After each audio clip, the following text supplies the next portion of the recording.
very much for inviting me to come and talk to you. Thank you very much for that introduction. I feel just as nervous as you evidently do. So what I'm going to give you is not a standard presentation that I give. It's a one-off that I've created especially for this evening. I don't know how many of you were in Ashburton yesterday evening, but we had our late night Christmas shopping event in Ashburton, and I walked into the ironmonger's to see a poster advertising this event lying on the counter. And I said to the proprietors of the ironmonger's AR Church, I said, oh, look at the poster. I've never been described as a naturalist before. And earlier today I was recounting this to my daughter, and she giggled and said, does that mean they're expecting you to run around naked? I said, I hope not. So she reckoned the terms naturalist and naturist are the wrong way round. So here we are in Ashburton. This is the back of Ashburton, looking up to Dartmoor with the Ashburn Valley winding its way up to its source. So no matter who I'm speaking to, I always like to just clarify any doubts you might have about owl identification. And owls are more often heard than seen. So before we go any further, I'm going to whip out my mobile phone in an attempt to communicate with that little device sitting on the front. And I'm going to play you some of the sounds made by these three different species of owl. The first one you'll hear is on your left, which is the little owl.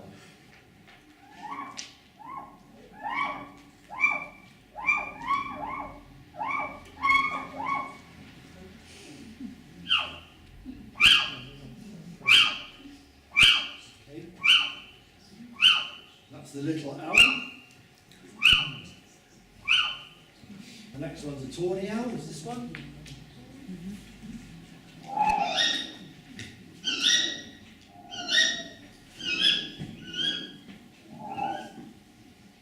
So the female tawny owl normally does the kee-wick, kee-wick, kee-wick, and the male is hooting in response. Sometimes you just hear the male on his own.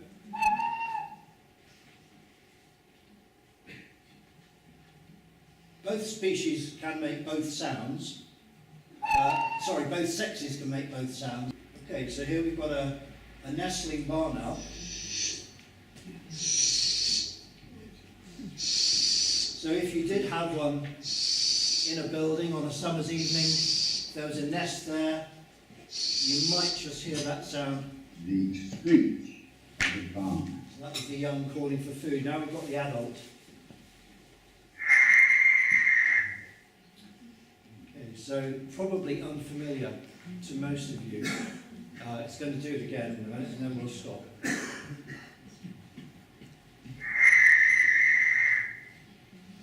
Okay, so there you have it. So I expect all of you are familiar with the tweet-a-woo of the tawny owl. It's the owl sound that is most often heard in our country, partly because the tawny owl is the most numerous owl species in the UK, and also because it's the most vocal species that we have.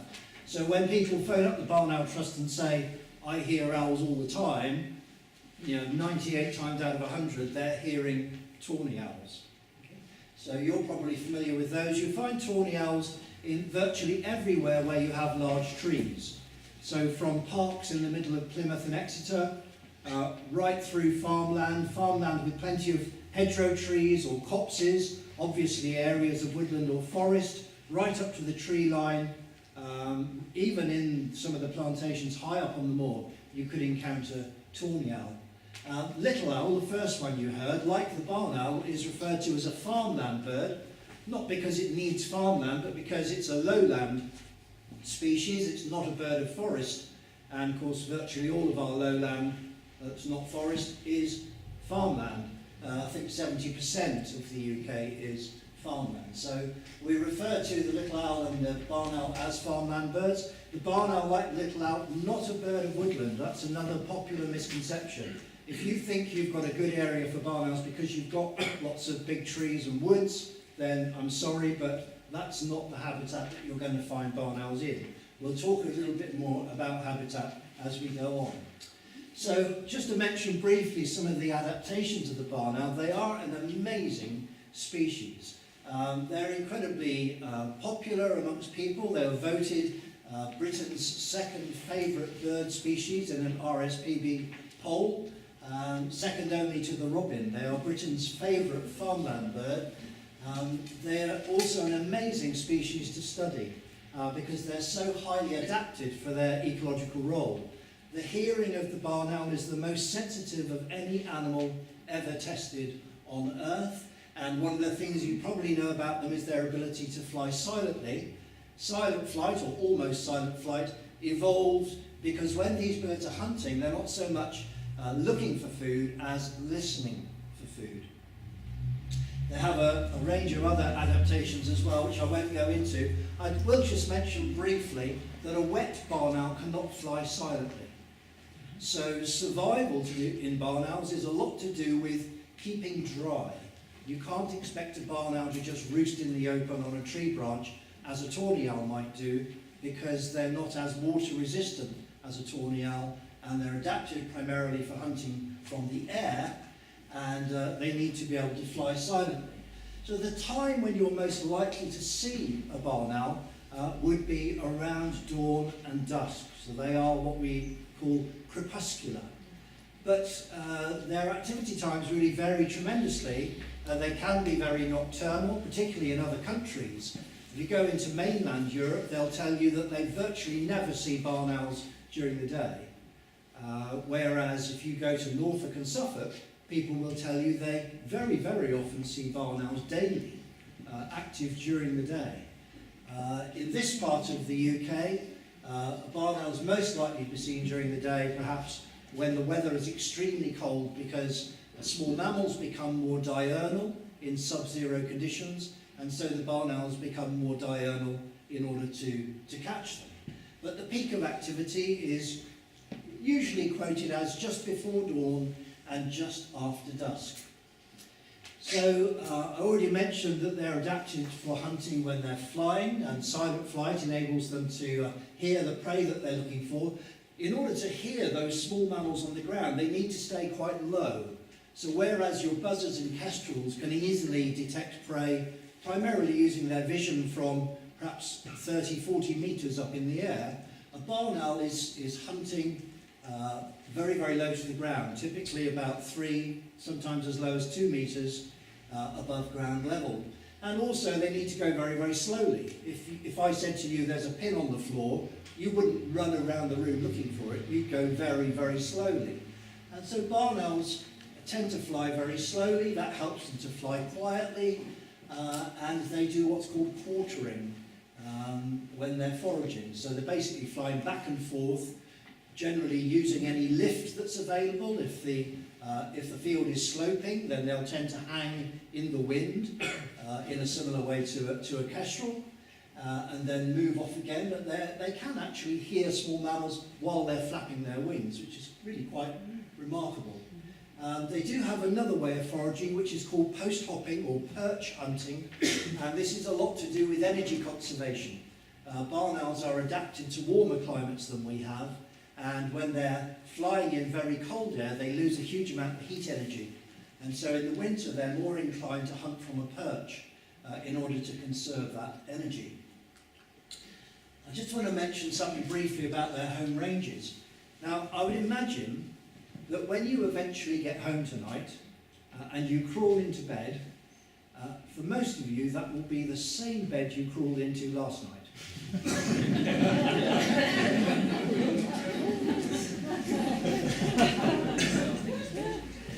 The quiet ones you have to watch out for. So people generally are very regular in their habits, and barn owls are just the same as you in that respect. Barn owls are not territorial. They share the area they live in with other barn owls, if there happen to be other barn owls around. And so where barn owls are concerned, we never use the word territory. We refer to the area they live in as their home range. And it is a massive, undefended area. So the land shown in that photograph is probably smaller than the extent of a barn owl's home range. They're easily going 3, 4, 5 kilometres away from their former nest site, perhaps during the winter, using the full extent of their home range, and they'll be back again by morning. A few years back, I radio tracked a barn owl from Pridham's just down the road here, and in 10 minutes it flew to Week at Dartington, and the following morning it was back again. That's 6 kilometres in 10 minutes. So distances like that are nothing to barn owls. They will commute across unsuitable habitats to reach areas where they're foraging. So if you have barn owls, perhaps in a building of yours or somebody else's that you're visiting, or you might, poke your nose inside somebody else's building if it's beside the public footpath or something, then you might notice white droppings, large white droppings on the floor underneath where the birds might have been perching. In an old barn, that would be the roof trusses. You might find patches of white droppings on the floor underneath, especially if the floor of the barn hasn't been stirred by sheltering cattle or sheep or something. Perhaps it's an old hayloft, as you can see in the photograph there, where the droppings can accumulate because the hay is there for such a long time undisturbed. So the white you can see are the owl's droppings. The black lumps you can see are owl pellets, which you've probably heard of. Barn owl pellets are very distinctive. They're the only owl species pellets in the UK which are black when they're fresh. So if you see a black pellet, it's definitely going to be from a barn owl, but if you want to be sure, then you just pick it up, take it home, dry it, and post it to the Barn Owl Trust, and we will identify it for you and give you a phone call to tell you whether or not it is a barn owl pellet. Having said that, please don't send us anything wet. And if it smells really bad, it's not a barn owl pellet. Please don't send us that either. The other thing you'll notice in this picture are feathers. Barn owls molt between March and October, and if you see plenty of feathers, you know the birds have been there probably during the summer. That's a female barn owl feather, which is dark on one side, rather like this one, whereas that is a male barn owl feather. So just from looking at the signs, you can tell, we can tell, that we've had a pair roosting together in the summer. So in that situation, you're very likely to be in or very near a nest site. Just tell you a little bit about their breeding cycle. I don't have enough time to go into everything in detail, but I will tell you where there are sources of more information. What triggers the start of the breeding cycle in barn owls is probably increasing temperature, because small mammal activity is very linked to temperature. When it's colder, small mammals are less active. Barn owls have great difficulty catching small mammals that are not active because they can't hear them. So when you get warm weather, perhaps at the end of February and March, the first really warm evenings, when I say warm, I'm talking 10 degrees instead of 5 degrees, then small mammals start to become more active, and the male can find that little bit of extra food he needs in order to feed the female. Because when the pair come together, she will quickly stop hunting and call for food and expect him to hunt for her. So he will be hunting for both of them. In that photograph on the top left-hand corner there, you've got the female actually on the left and the male on the right. They preen each other. It's very much a two-way thing, the pair bond reinforcement in courtship. You may have barn owls nesting very close to where you live and not be aware of it, because they're not reliably vocal. You can have people living right next to where barn owls are nesting and they have no idea the birds are there, because barn owls don't fly around making territorial screeches. The male might do a little bit of vocalization, defending his mate against other males, but that's not territorial behavior. But they're not dependably vocal. So the eggs generally appear in March, April or May. The average date of the first egg is the 17th of April. That's a month earlier than it used to be because of climate change. The average clutch size is 5 eggs, You're only going to get 7 eggs if there's plenty of food. And here you've got a wood mouse, what looks like the remains of some voles as well on the edge of the nest. You'll notice they haven't built a nest. They've nested here before, so they're laying their eggs on a layer of their own pellet debris, but they can lay their eggs on loft insulation, on timber, on anything, really. But by the time the nesting cycle is complete, there will be a layer of what we call pellet debris or nest debris. It takes a long time for the eggs to hatch, 32 days typically. So the whole process of barnhouse nesting is a very, very prolonged affair. The young are in the nest for 8 weeks before they start to fly. So there goes 3 months straight away. And once the young start to fledge, they're fully fledged and looking like adults by the time they're 10 weeks old. So there's another 2 weeks to add to your 3 months. That's 3.5 months already. And then there's a period up to about 14 to 16 weeks old when the young are still dependent on the adults and still returning to the nest. So the whole cycle is easily 4 months, sometimes longer. Dispersal is a very, very important stage in the barnhouse life cycle, partly because there's more mortality in the dispersal phase than any other stage of life. So there's more barnhouse dying when they're dispersing than there are dying in the nest or dying when they're older. And the reason for this partly is their inexperience, but also a very strong influence is the fact that dispersing birds move further typically than the sedentary adult birds faithful to their home range, and the further you move across the countryside, the more man-made hazards you encounter. And young birds that are unlucky enough to encounter a dual carriageway or a motorway often succumb. But I'm not going to talk about mortality in much detail. I'll just summarise it by saying that in the first year, only around 25 to 30% of young barn owls will still be alive. So if you have a brood of 3 or a brood of 4, typically 1 year later, only one of them will have survived. If you look at the life expectancy of all barn owls together, it's only just 18 months. So they're very, very short-lived. But if you exclude the high proportion that die during the first calendar year, the average life expectancy of barn owls is 4 years. The longevity record in the UK is 15, the European record is 21. But the vast majority die very, very young. So if somebody says to you, oh, you've had barn owls nesting down there for years, they nest every year, that pair, they might think they've had a pair, the same pair nesting for 20 years. In reality, in 20 years, each of those birds has probably been replaced about 5 or 6 times. So there's a huge amount of turnover in the population. And when barn owl sites become unoccupied, it's normally indicative of a lack of younger birds coming in to replace the adults that have died.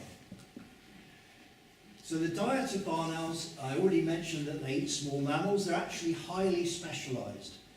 They don't eat worms, they don't eat rabbits, they hardly ever eat invertebrates like big beetles.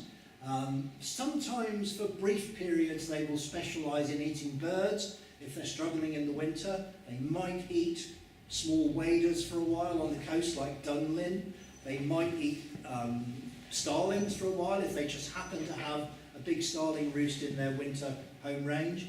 But generally those are exceptional, and most barn owls are highly specialised in eating really just 3 species. The field vole, as you can see in the photograph there, the field vole, the common shrew and the wood mouse make up 82% of UK barn owl diet, just 3 species. So the optimum habitat for barn owls to find all this food they need, and by the way, in a typical year, a pair that breed once will use 5,000 small mammals. You can do the maths yourself. It's basically 4 per bird per night, and the average brood size is 3 young in the nest. So if you work it all out, it comes out to virtually 5,000 that they're eating in a year. And the place where you can be fairly sure of finding food if you're a barn owl is what we call rough grassland. And to people in the world of barn owl conservation, rough grassland doesn't just mean any old bit of grassland that happens to look rough. It means something very, very specific. It means grassland with a litter layer. Now, when you hear the term litter layer, you've probably only heard that before in the context of the woodland floor, the leaf litter layer. You've probably not heard that term in the context of grassland.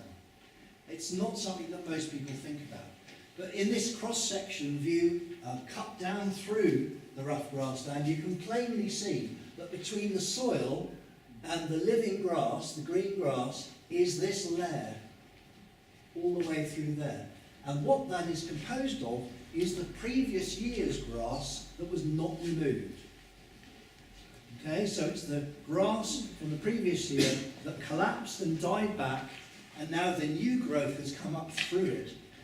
The importance of this is because it provides the cover that small mammals need in order to make their, what we call runs or tunnels. Field voles typically will tunnel through the litter layer. And if we want to have stacks of field voles in our grassland, that's what we need to provide. And managing habitat for barn owls has a lot to do with retaining that all-important litter layer. It's so important, I'm going to come back to it again in a little while. So, a question that is often asked is, how much rough grassland do barn owls need? Well, thanks to a young student at the University of York called Nick Askew, he, in his PhD study, produced these very, very useful figures. He produced different figures for pastoral landscapes, that's a landscape dominated by grazed grass, mixed farming landscapes, and arable landscapes. The figures I'm giving you are the ones for pastoral landscapes because that's what we're mainly concerned with on and around Dartmoor. So there you are. It's a lot. It's a lot of rough grassland. So a hectare is 2.5 acres. So you can see there we're looking at, what are we looking at? We're looking at about 100 acres, aren't we? 100 to 140 acres, something of that order, within 2 kilometres of the nest.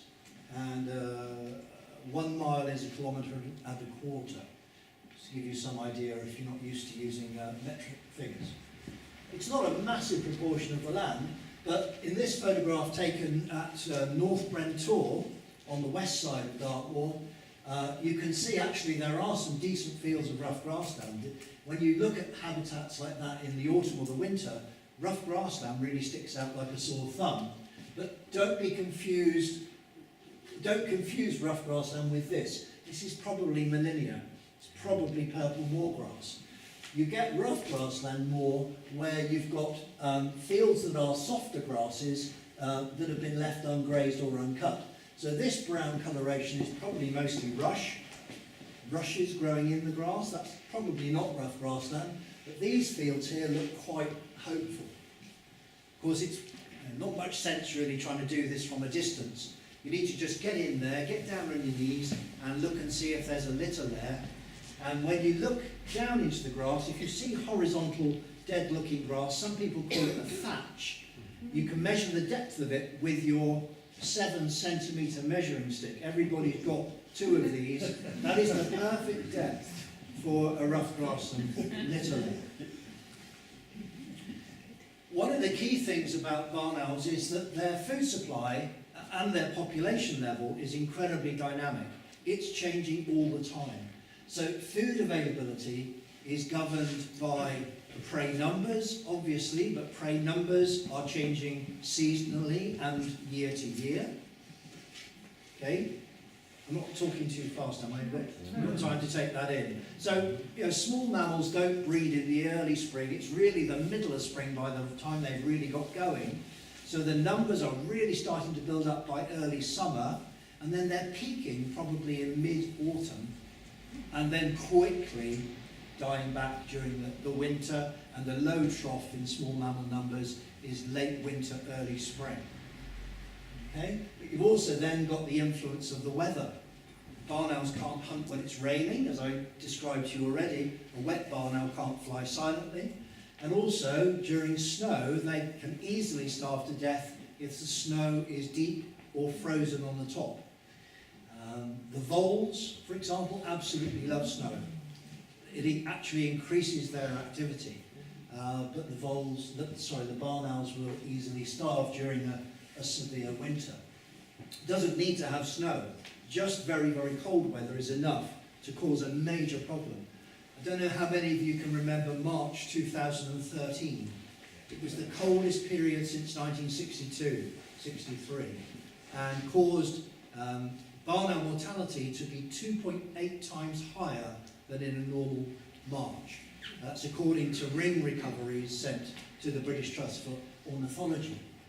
And there are annual changes as well. So some years are good for small mammals, others are poor. And so what you find is that barn owl nesting success, their productivity and their survival rate varies tremendously according to what's happening to those small mammal populations and the influence of severe weather conditions. When you come on to the long-term trend in barn owl population change, then it's a lot more complex than just seasonal and annual changes because of abundance and weather. There are so many reasons why barn owls have declined. I took this photograph flying out of Exeter Airport some years ago, and the reason I took it is because of this. The bottom part of this picture is an amazing example of a traditional farmed landscape, where it looks like none of the hedgerows have been removed since the pre-war years. And if you look at it closely, you can see it's still mixed farming. So this is arable, this is pasture, this is rough grassland. There's an old barn. Plenty of trees, plenty of shrubs. That will be a fantastic habitat for wildlife, particularly if it's not been drained. This is the kind of habitat where you might still expect to find curlew and lapwing and all those other species, some of those other species that were once common farmland birds and have now long since disappeared. Look at the northern half of the photograph, looking up towards West Somerset. Then in this instance you can see the intensive land management is arable. Of course, in the area we're talking about around the moor, we're mainly talking pastoral, and pastoral is even worse. You might think, as I once thought, that intensive arable farming is a disaster for wildlife, and it is, but it's quite often got some redeeming feature, like a grassy field margin. But in pastoral landscapes, as we have around here, that really is a disaster for wildlife because, well, as you probably know, because you're interested in meadows which are wildlife rich. I'm sure you know that short ryegrass and white clover supports very, very, very, very, very little wildlife. So what have we got? We've got the loss of unimproved grassland and rough pasture, the loss of hedgerows, the switch from haymaking to silage. I mean, do I need to read it out? I'm sure this is stuff that you know, really. Hollow trees. When did you last see a hollow elm tree? I can remember them from my very early years. There were still some standing when I started working with barn owls in 1984. There were still a few around, but there aren't today. The redundancy of traditional agricultural buildings, the decay of them, the demolition, unsympathetic conversions, the unsuitability of modern farm buildings for barn owls, and then we've got major roads I did mention already. I haven't mentioned rodenticides. If you had to guess the proportion of barn owls in the UK that contain rat poison, given that they're mainly eating voles, shrews and mice, you might think that 10 or 20% of British barn owls contain rat poison. The latest figure, just published by the government's predatory bird monitoring scheme, is 91%. That's the brand new figure, I think it's 2017, it might be 16. The numbers vary, it goes between about 78% and 94%. I don't have a lot of time to talk about that, but in the questions afterwards you might want to ask something about safer rodent control. flying into overhead wires, drowning in cattle troughs. There are lots of things that cause barn owl mortality. So where to see one? This is a typical distribution map. We've surveyed, I say we, the Barn Owl Trust, in partnership with the Devon Birds Society. We've surveyed the whole of Devon 3 times, 1993, 2003, 2013. And this is a typical distribution map of barn owls. Black ones are nesting, green ones are roost sites, and occasional roost sites are grey. One of the messages you might pick up from that map is that roost sites by far outnumber nest sites. So most of the places occupied by barn owls are not nest sites, they're roost sites, but they're still important.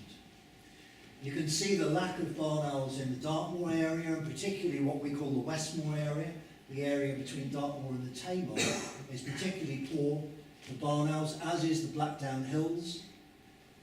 So if you want to see a barn owl in Devon, the best area to go is mid-Devon, perhaps just to the north of Crediton, where you've got quite rich mixed farming habitats. Mixed farming is generally better for farmland wildlife than any extreme type.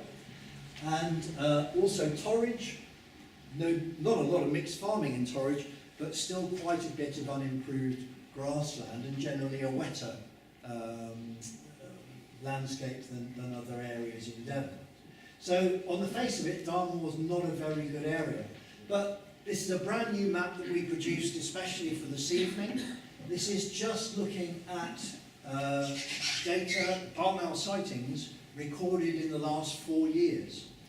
And I'm sure at the back you won't be able to read this, so I'll just tell you that the red triangles, BOT sites, that means sites reported directly to the Barn Owl Trust by the public or found by the Barn Owl Trust. And sites means either a roost or a nest. Sightings, the green spots are places where we've recorded, people have seen a barn owl because they've told us, or possibly we've seen one ourselves. BOS UK is up top right hand corner there, you can see barnowlsurvey.org.uk.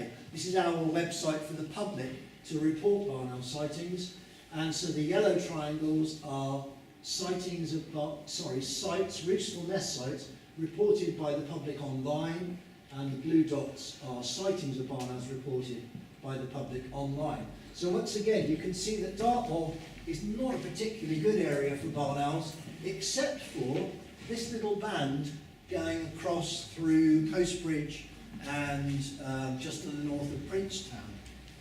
There are a few barn owls there. The open moor is generally not quite so good. So looking more at the suitability of Dartmoor, what's the problem with the open moors? Well, the main thing is the type of grassland. This is dominated, much of it, by purple wallgrass, Mullinia. And that is not a very palatable grass. It's not apparently very nice. I've never tried it, but it's not very nice for voles to eat compared to some of the softer grasses you find at lower altitude and different soil types. So here we are, there's Cranmere Pool. So we're looking at the north of Dartmoor, and it's pretty bleak. Not only is there not a great deal of nice vole habitat, because the grass is unpalatable, but there's also obviously a lack of places for barn owls to roost and stay dry, and absolutely nowhere for barn owls to nest. So on parts of Dartmoor we do have what I call rough grazing. I took this photograph just to the west of Haytor, heading towards Rippentor. And in an area like that you think, well, now you've got some grassland, you've got enough grass to support cattle, but the trouble is the cattle and the ponies and the sheep. If you look at that habitat, the grass itself is actually very, very short. So we wouldn't use the term rough grassland to describe that, because the grass is so short. What makes it look rough is the presence of gorse and bracken and some scrubby little oaks, maybe the odd hawthorn here and there. So that will have some small mammals. It probably have some shrews, because in the summer there'll be reasonable numbers of invertebrates there. it's not likely to have field voles, or if they are there, they'll be at very, very low density. There might be a few wood mice, but not ever so likely, unless you've got quite a few trees, perhaps producing seeds, or there's plenty of large invertebrates. So the open grassland on Dartmoor, this is Great Mist Tor, a photograph that I took about a month ago. It's very, very nice green grass, and you might think, well, that's a suitable habitat for barn owls, for field voles, etc. But again, you've got sheep up there, the grass itself is very, very short, and a lack of places to roost and nest. Up on some parts of the high moor, within the 300-metre contour, you have got farms, you have got enclosed grassland, but almost without exception, that's intensive grazing. Presumably in these fields, the surface boulders were removed years ago, and the stone walls were made, and this allows animals to be confined, and so you can increase the grazing density. It also allows you to drive around with machinery without hitting rocks all the time. So this is quite intensive grassland management. Perhaps not everywhere, there might be the odd bit which is less grazed and rougher, but generally speaking, it's pretty intensive and not suitable for small mammals, for barn owls. So here we are, this is part of the area across Dartmoor where we do find the occasional barn owl, and this is Postbridge.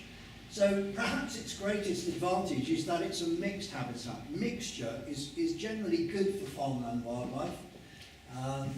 But again, you're quite hard-pressed to find really undergrazed areas of the softer grasses. I did speak to a lady only 2 weeks ago who came to an event at the Barn Owl Trust offices, and she told me that she had seen a barn owl hunting that field 2 weeks ago. And I spoke to a gentleman slightly to the west of Postbridge, who told me that he sees a barn owl on a fence post beside the road about 4 or 5 times a year.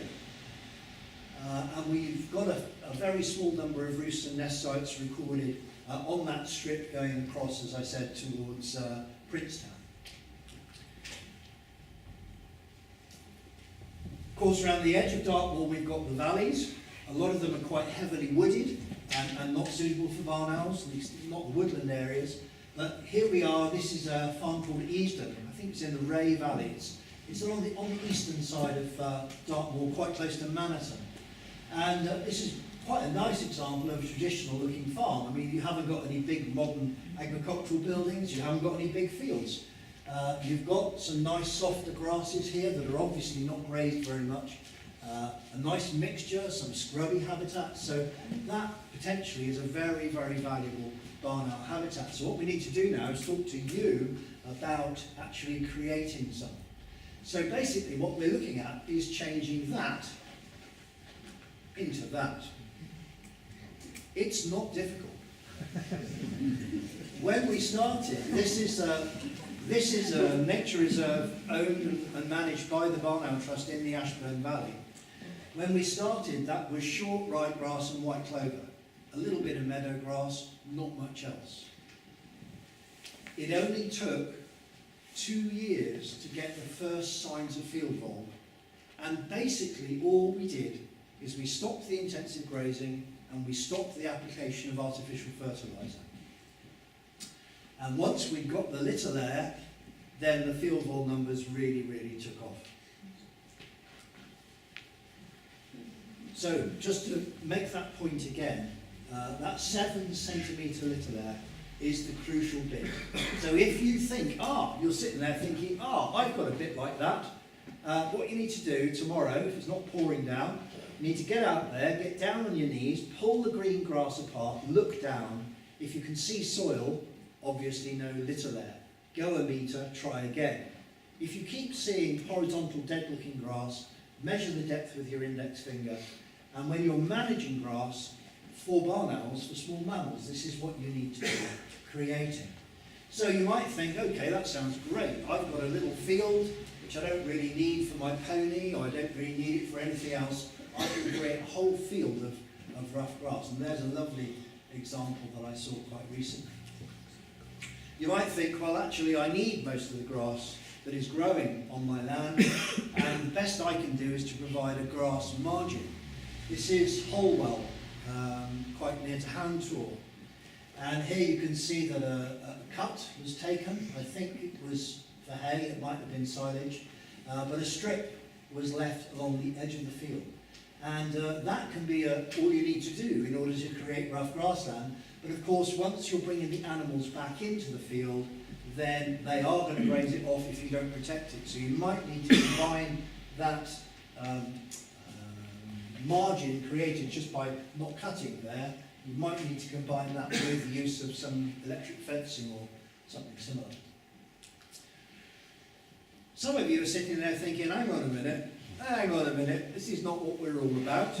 We are all about restoring traditional hay meadows. Well, before I came out this evening, I looked up the meaning of meadow, and at least two of the major dictionaries don't refer to it having anything to do with hay at all. They refer to meadows as being flower-rich grassland. Okay, so there are other types of meadow. In the world of grassland conservation for wildlife in the UK, this has been the fashion, recreating the original, the old-fashioned hay meadow. This has been the fashion for many, many years now. And, if you can create that, great. It's so pretty, isn't it? But you're going to destroy it. Everything that hasn't had a chance to produce seed, or everything that hasn't had a chance to hatch its egg, or young chicks, if you had a curlew chick in the grass, you're going to kill it when you mow. If you had the beginnings of a litter there, you're going to remove it when you mow. So a traditional hay meadow might be briefly fantastic for colourful flowers. It will be a nectar source. It is a wonderful thing to do, don't get me wrong. But it's not going to give you high numbers of small mammals. It's not the best that you can do for invertebrates, and it's not the best you can do for small mammals, and it's not the best that you can do for barns. So I think we need to shift your thinking slightly. We need a slightly different compromise. So when you're cutting your field for hay, why not leave a bit? Why not leave a bit? And it doesn't have to be a margin on the edge. It could be a patch in the middle. Now I know that is contrary to popular thinking. Popular thinking is if you're going to have a rough margin, the word margin suggests it's on the edge. But we know from years of managing rough grassland that the edge is where you're going to get the problems.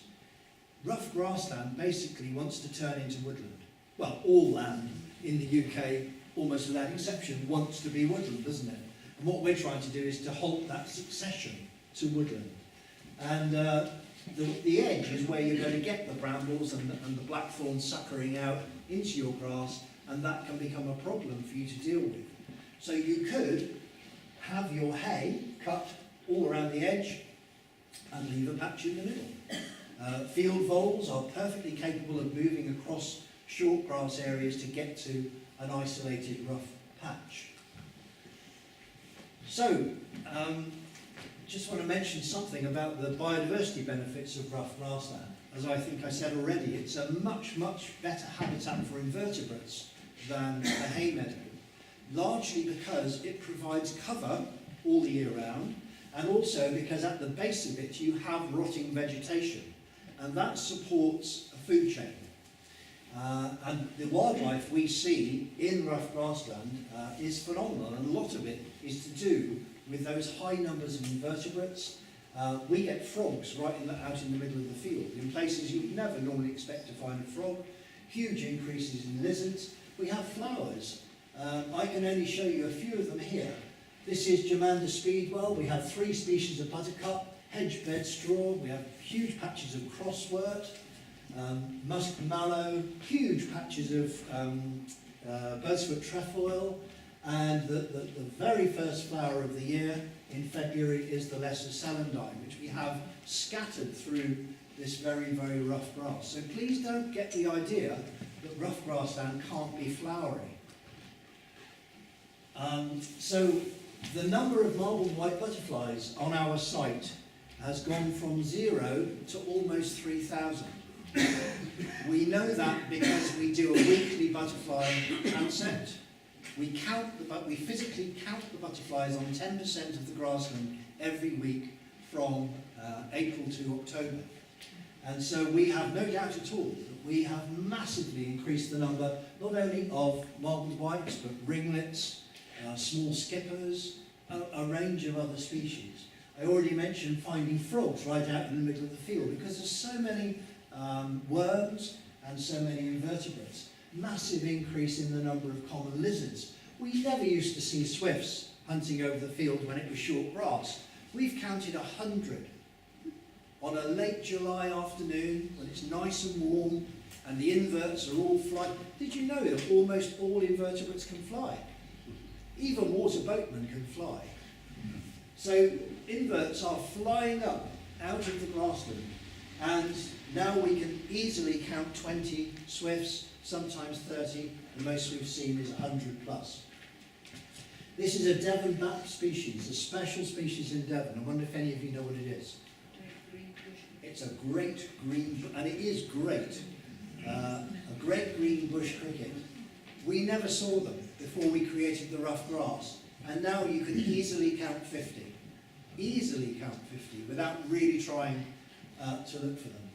So in 2012 we produced the Barn Owl Conservation Handbook, and chapter 5 is all about habitat creation and management. And there's a table at the very end of chapter 5 which lists 93 species which have increased where we turn short ryegrass into rough grassland with a litter there. 93 species. So basically what we need to do is we need to stop our rough grassland turning into woodland, because that's what it wants to be. So the obvious thing here is bramble invasion, but then you've got young trees popping up as well. There's probably going to be big thistles there, and nettle beds and all kinds of different things going on. So our management team at the Barn Owl Trust is usually Belted Galloways. This year we had South Devon Cross Limousin cattle provided by a neighbouring farmer. So if you've got a large site and you've got somebody with cattle that can graze it for you, this is the best way usually to manage rough grassland.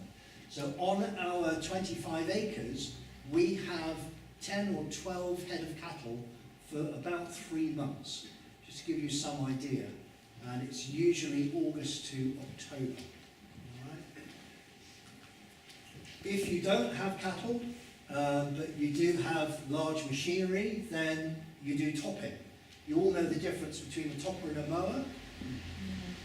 So mowing is cutting at ground level, and that's what you do when you cut your hay meadow, or when you cut your lawn, it's the same thing, cutting at ground level. Topping is a cutter that you can set the height of, and we want to see the height set at about 130 millimetres, about 5 inches, to maintain that all-important litter there. And in this particular example, we took the photograph for the handbook because we wanted to illustrate the idea of cutting alternate strips. So you cut one, leave one, cut one, leave one, and then the following year you cut the other ones. And this increases the amount of diversity in the sward, and again, its basic function is to stop the succession to woodland. But a secondary benefit is that you get a lot of grass regrowth, and the voles love nothing better than fresh shoots of grass to eat. Okay, so we also have to manage invasive species. Creeping thistle, wonderful plant for butterflies. If you want to find butterflies, go and look at where they've got creeping thistle in the first week of July typically, which is when the grassland butterflies are usually peaking in number. So we've tried different methods of controlling creeping thistle, including topping and pulling and spot spraying. And this winter we're starting a 3-year field trial to get some quantitative data on the effectiveness of the different methods. If you've only got a small site to manage, then you can pull your creeping thistle out by hand. The problems arise more is when you've got an area that's so big, you really can't get enough volunteers, you can't do it yourself. With bracken, bracken can be good.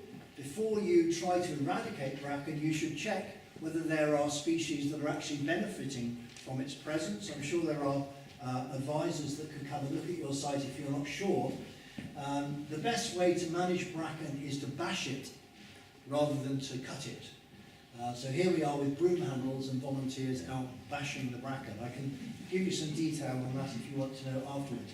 If it's a very small site and you want to do cutting, then obviously you've got other options. You've got self-powered toppers that you can tow behind a quad bike, an ATV, or even on a smaller scale, you've got a strimmer or a brush cutter. Then you've got to be very, very careful to manually regulate the height at which you're cutting. So if you want more information on this, I expect most of you use the internet. If you go to YouTube and you just search for barn owl, create barn owl habitat, then that is the first thing that will come up in your search results. This is one of a number of films that we launched a year ago, October 2017, and that will give you more information on the creation and management of the habitat. So I expect quite a number of you are interested in nest boxes. Nest boxes for barn owls are the most popular conservation measure undertaken. There are far more nest boxes for barn owls in the UK than there are barn owls to occupy them. But nevertheless, there are areas that would still benefit from additional boxes, and your place might be one of them. So basically this slide is just trying to get across the message that barn owls use a very, very wide variety of sites. This is a brand new house where barn owls moved in through that entrance hole when the scaffolding was still up. The house was still being finished and a pair of barn owls moved in there. This is a brand new garage. The leftover sand and stone look is still there, and a pair of barn owls moved in the very first spring after it was built through that round decorative hole into a tea chest and reared a brood of 5. A nest box on a tree, a nest box in a modern farm building, a nest box on a pole. Basically, it doesn't matter. They just need an elevated, big, dry cavity.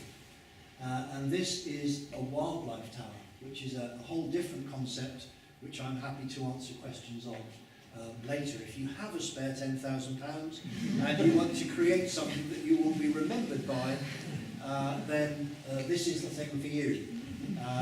The wildlife tower that we created on our nature reserve is a memorial to John Woodland, who for many years was the BTO, British Trust for Ornithology, regional rep for Devon.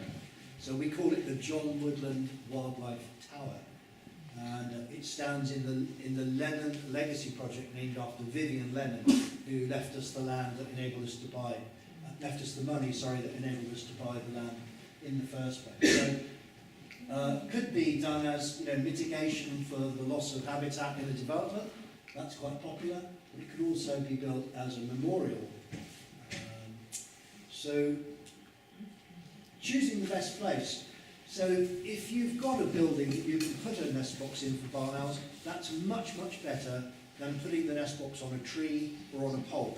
There are various reasons for that. I can go into that in the question time if you want me to, or you can find the information online. If you've got a range of farm buildings, you might be thinking, well, which one should you choose for providing your nest box? Well, the first thing I would do here is I'd actually check to see if there's already suitable places. I mean, these traditional farm buildings look like the top of the wall might be level. There might even be evidence that barn owls have nested on the top of the wall, or perhaps up here there's an old hayloft or something here where there may already be some signs of barn owl. But if you're going to erect a nest box, this Dutch barn is just as good as the old barn. Barn owls have absolutely no sense of architecture whatsoever. If you're going to put a box on a pole for barn owls, you could paint it bright pink and cover it in tinsel. It wouldn't make any difference on the chances of it being occupied. They really have no sense of architecture. So probably in this situation, I would first of all look here, maybe put a nest box up here. It's good if the entrance is overlooking open country. Maybe look in here because that open side is overlooking the open country here. That would be quite attractive to a barn owl. Or maybe go around the back of this cattle shed, create a hole in the wall and put the nest box up there. So there's usually somewhere if you've got a building. We can talk about choosing the right tree if you want to. I'll just quickly give you a few key points. How am I doing for time, by the way? Okay. So, barn owls are not interested in boxes. A box is just a solid object. Barn owls are interested in holes. If you don't make the hole visible, you might as well not bother to put the box up. And you want to put it in a building where the hole into the building is visible to a barn owl just flying past by chance. You don't want the only entrance hole to be obscured by a close tree or another close building. So make sure that the way in is obvious. Okay? If you've got a little shed at the bottom of the garden, it may not be big enough. If you've got a stable block, it might just be big enough. It depends on how it's designed. There's lots and lots of different designs of nest boxes, and there's been a revolution in the design of nest boxes. In fact, it started in 1997, and if you're going to go to the trouble of erecting a box, please do make sure that you erect a box that is well designed, and if it's going outdoors, you need to erect a box that is very well designed and very well built to ensure that the contents stays dry. Okay, so go for a building if you've got one. Don't worry too much about human activity or agricultural activity. Disturbance is the unexpected. Disturbance is not a noise or a vibration or a light. Disturbance is something the birds don't expect. One of the values of nest boxes is it gives the birds somewhere to hide. So when something starts to happen, it isn't flushed out of the building, it's quite likely to hide in the nest box. And because it's there, it soon realises that whatever's going on is not a direct threat. And once it's realised that, it can become accustomed to almost anything. And historically, of course, we had barn owls in church belfries. You know, how loud are bells when you're in the belfry? So don't worry too much about human activity. You're just as likely to find barn owls in a building close to your house as you are in an isolated building out in the sticks. Okay, they are legally protected against disturbance whilst nesting, and they are sensitive to disturbance whilst nesting, particularly during the very early stages. That's the courtship and the egg laying and the incubation, and when the young are being brooded. Once the young are being left uncovered, they're less sensitive to disturbance, but it's still illegal to disturb them. So again, that's something I can provide more advice on if you want to ask a question. And the other thing I would just like to mention is that it would be very, very sad for us and for the organisers of your group to find out that after this evening you went out and tried to put a box up, you fell off a ladder, and you're going to spend the rest of your life lying on your back blinking to communicate with people. I'm not joking. Working at height is dangerous, and it's particularly challenging if you're not used to it. So you need to think very carefully about how you're going to safely erect your nest box. And again, the design of the box comes into that. You want a box that's not too heavy to put up safely.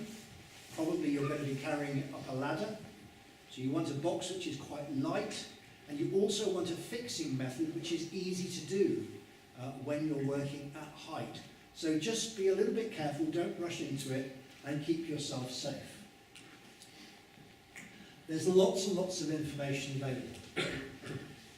So again, if you go back to YouTube, and if you now go to Barn Owl Trust channel, this is our channel on YouTube, you will find not only you've got that one about the habitat creation management, you've now got how to choose the best barn owl nest box design, how to build a barn owl nest box inside. Well, you can read the titles yourself.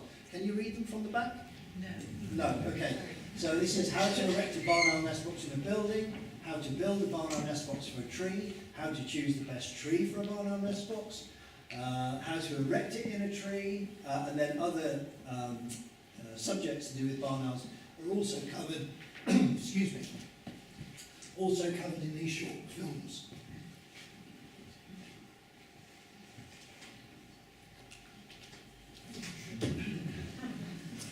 This is what we all want, isn't it? This is what we're hoping for. I'm in danger of losing my voice now. So, the time when your nest box is most likely to be occupied is the autumn, when those dispersing young birds are finding somewhere to settle, where they're going to establish their home range, and they will spend the whole of the rest of their lives in that area. So once you've got a barn owl, you will probably keep your barn owl, although within a home range, they usually have 2, 3 or 4 places they roost. So they may not be in your site all the time, but once you've got them in that range, you hopefully will keep them, and if they disappear, it's normally because they've died. If you get them nesting, absolutely fantastic. But it doesn't need to be a nest site in order for us to be interested. We are interested in every barn owl sighting, even if the bird is dead. Information on dead barn owls is actually very, very useful for research projects. So what I would ask you to do, if you see a barn owl, if you are lucky enough to have one roosting in your place, if you go to the Barn Owl Trust website and you've got a link there which says report a barn owl sighting, and that will take you to www.barnowlsurvey.org.uk, which is a slightly different website where you can put in your barn owl records. They're not published. We respect people's confidentiality. And again, you can ask more questions about that if you need to. Oh, and finally,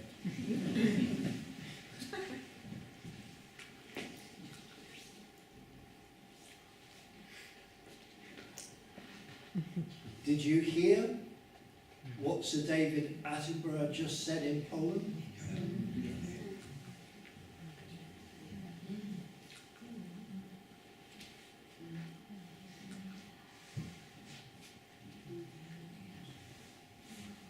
It's not enough.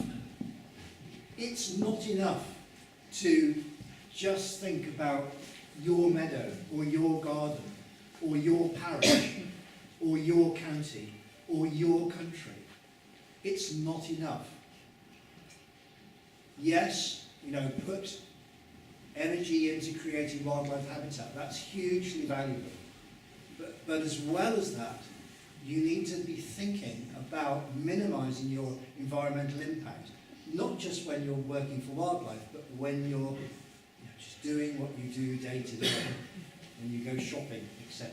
And we can all contribute to nature conservation in the ordinary decisions that we make, and we need to. The predictions are incredible. We are going to see much, much more change in the climate. We're going to see far more extreme weather events. Even if we stopped polluting the atmosphere with carbon and other gases today, things are going to get worse.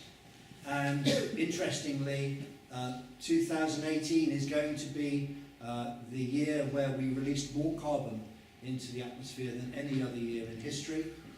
Half of the carbon that we've released into the atmosphere, we've released in just the last 25 years.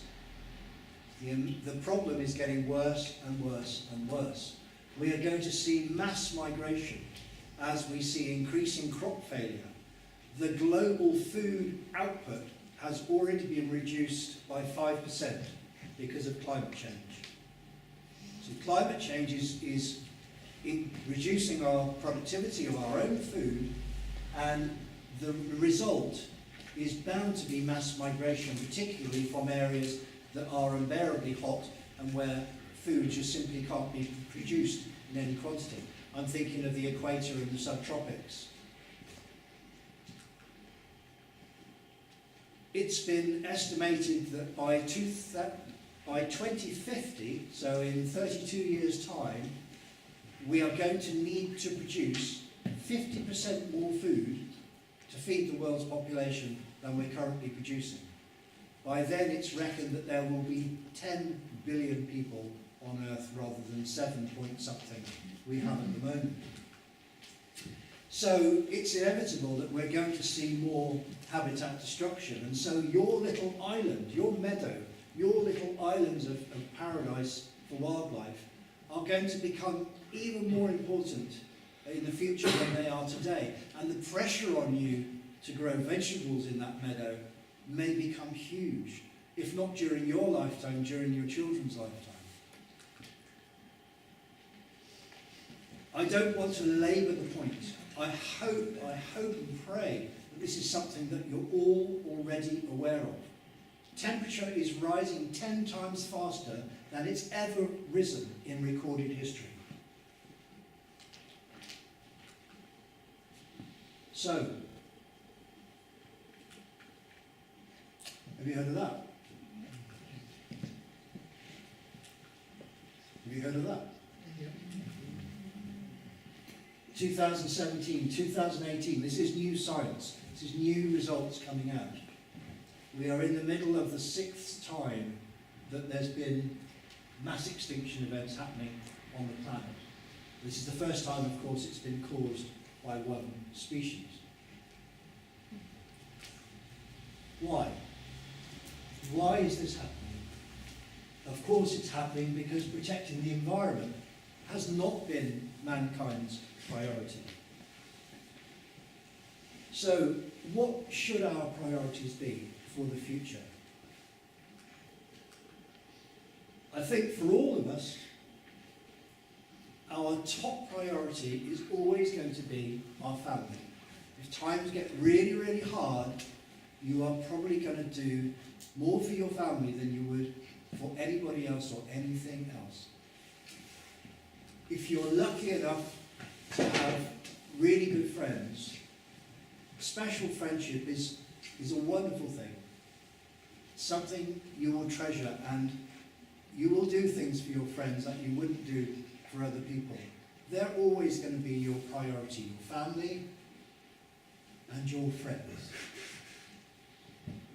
Second to those, my suggestion is that for all of you, your next priority should be the environment.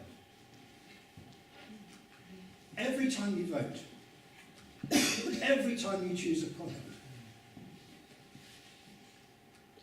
Thank you very much.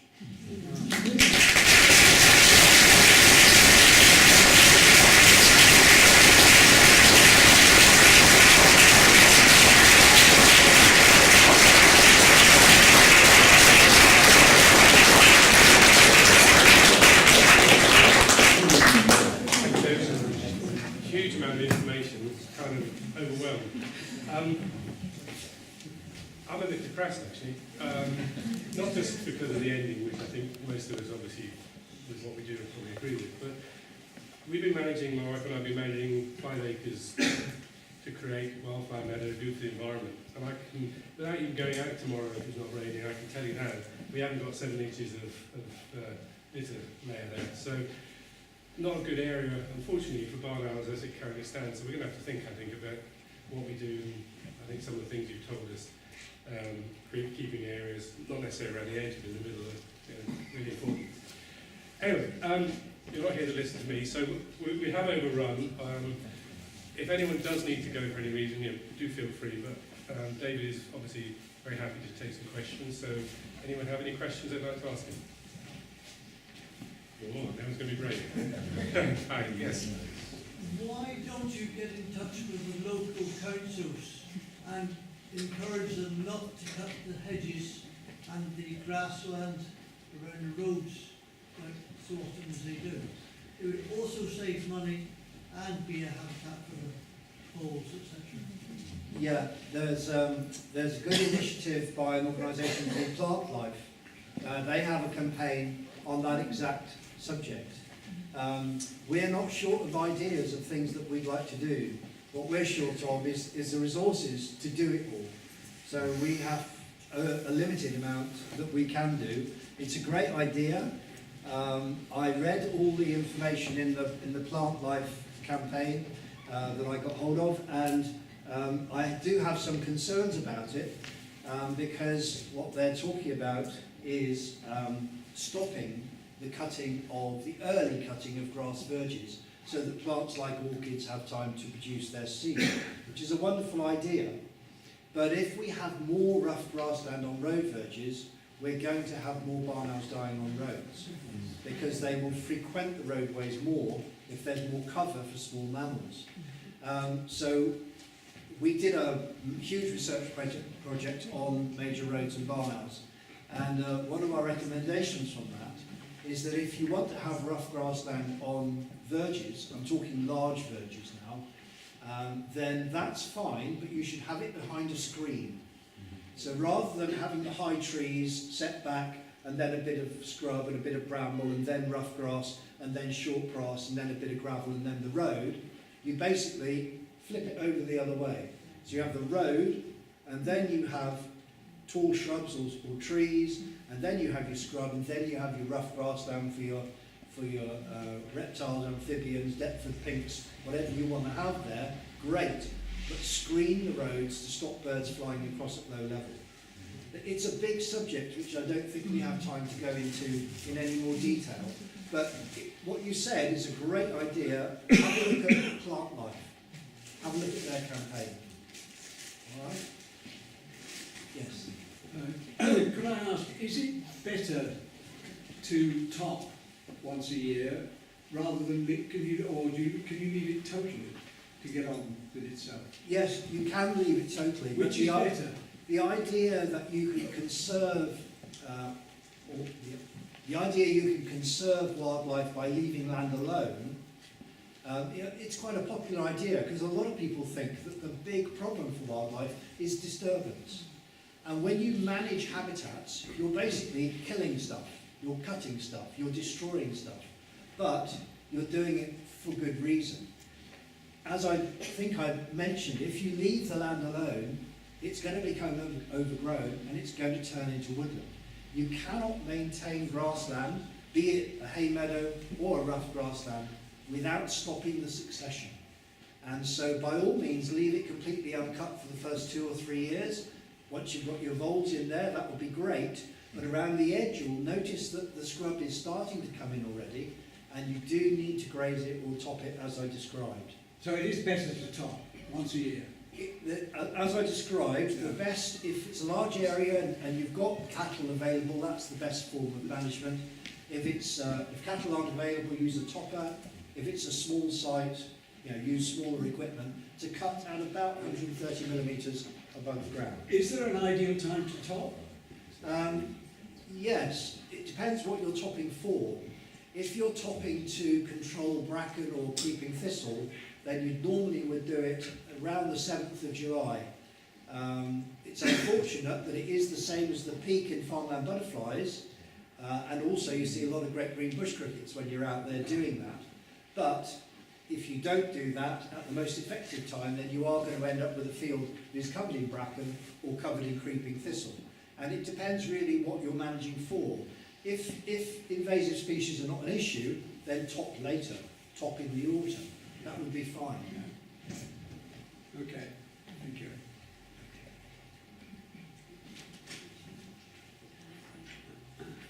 Okay, yes, just be reminded of something at the front here. Hold that thought. I think you mentioned spot spraying for something. Yes. I might have got that wrong, but I wondered what you use when you're spot spraying. Yeah, we hate it. We don't want to do it, but we do have a problem with creeping thistle. We have been topping it and pulling it with volunteers for years, and we basically weren't keeping pace with it. We were getting more and more and more creeping thistle.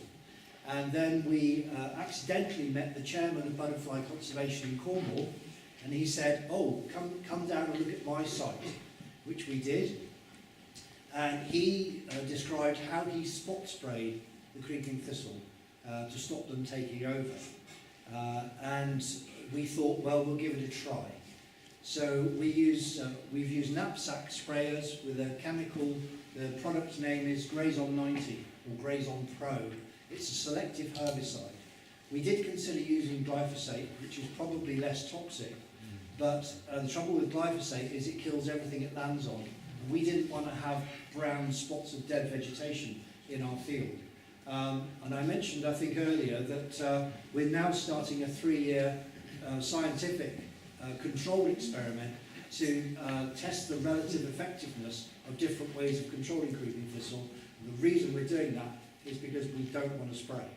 We're determined to try and find another way which is as effective, or at least as effective and practical and affordable. What about scything? Sorry? What about scything? Scything, yes. Anything you do by hand is always better, isn't it? I love, there are societies dedicated to scything now. I love it, absolutely love it. But when you've got 3 volunteers and 25 acres, you just can't do it. There aren't the resources. It's like hedge laying. Hedge laying, an absolutely wonderful thing to do, but given the costs of labour these days, it's impossible to lay all the hedges in Devon. You can only do a little bit when you're doing stuff by hand. That's a sad reality. Thank you.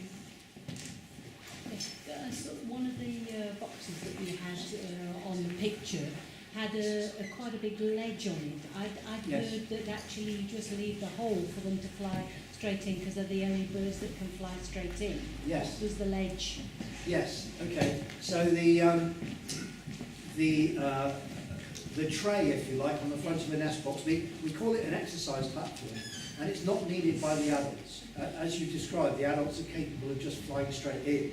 They don't need it at all. The reason we have an exercise platform is to try and reduce the occurrence of young barn owls falling from the nest box before they're ready to fly. So what they want to do, when they're about 7.5 weeks old, they jump up to the entrance hole, trying to get out and possibly trying to see so they can be out there and so they can be first when the food is being delivered by the adults. And if they jump up and what they're faced with is a 15-foot drop, then it's really, really dangerous because at that age they can't fly.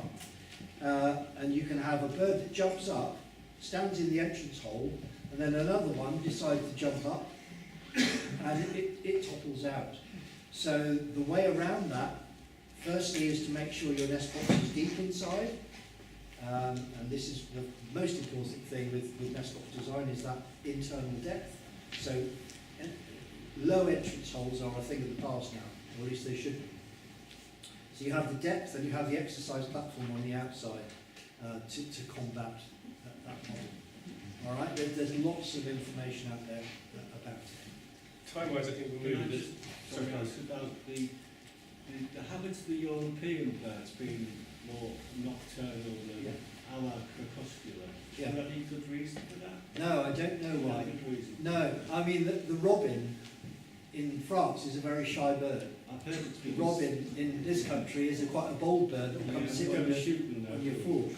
So you do have instances where you have the same species, in different areas, and they for some reason start to behave differently. That's quite well recorded in wild I've birds. heard with the robin it's because they have wild boar and they disturb the ground more, and we are the wild boar gardeners. Okay. There might be something in there. Do you take the last question? There's a gentleman back there. Did you still have a question? Yes, I was just about to say, you were talking about the creeping thistle. If you allow the creeping thistle to nearly flower and then cut it off at about 8 to 10 inches, the water will go down the stem and rot it, and then it will die. Yeah, that's a lovely idea. A cut in June is a cut too soon, and a cut in July, they're sure to die. And that's what we did. for years, and it didn't work. I don't want to completely dismiss your idea. I'm sure that in all these things there's usually a grain of truth, and it may be in some situations that would work. In our situation, it didn't work. It might be to do with the amount of root that's in the ground, because creeping means they're doing what blackthorn do. They send a root out a couple of inches under the ground and then pop up somewhere else. And I think if you've got a lot of that living root system, no amount of cutting is going to make much difference. But if perhaps you haven't got that to the same extent, maybe what you're suggesting would be more effective. I don't know. The other possibility is that new seed from the creeping thistles is causing new plants to come up. Although apparently the productivity from new seed in creeping thistle is incredibly low. They mainly spread by suckering. Okay, thank you. Okay, can so, yeah, sorry, I have this thing I had to mention. okay, go on. Okay, the nature reserve I showed you and referred to is, we call it the Lennon Legacy Project. It's next to the Barnard Trust offices, and we do have guided walks there. We have our butterfly walk every year in the first week of July, and we also have groups coming in an organised way to have a guided walk as well. So if that's something you're interested in, we would love you to come and have a look. Maybe not all of you at once, but in about 15 people at a time. We would absolutely love to show you around. An open Meadows day. But where is that sort of place? So it's not a visitor centre, but it's adjacent to Watermead. So it's a mile and a half up the Ashburton Valley. Okay, on behalf of the More Meadows group, can I just thank everyone for coming out on this horrible night, which is obviously not very good for our hours either. Thank you for that, and thank you again, David. Very informative. So.